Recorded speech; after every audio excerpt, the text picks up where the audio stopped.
Welcome to Kenton's videos. Enjoy the video. In this video, I will explain how to ensure data quality. First, clearly define what good data means for your organization, focusing on accuracy, completeness, and consistency. Establish robust data governance policies to guide all data-related activities. Implement strong data validation rules at the point of entry to prevent errors from the start, ensuring your data foundation is solid.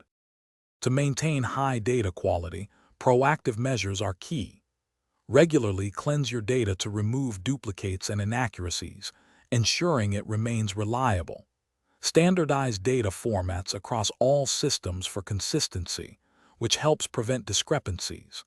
Continuously monitor your data sources for any anomalies or potential issues, addressing them before they impact your operations. Leveraging the right tools can significantly enhance your data quality efforts. Utilize data profiling tools to understand your data's characteristics and identify potential problems.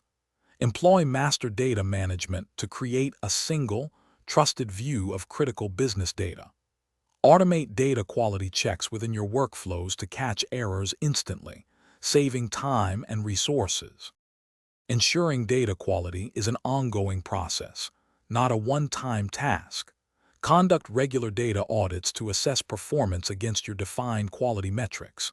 Provide ongoing training to all data users, reinforcing best practices and policy adherence. Finally, regularly review and update your data policies to adapt to evolving business needs and technological advancements, keeping your data pristine. Thanks for watching. Consider subscribing if we helped you.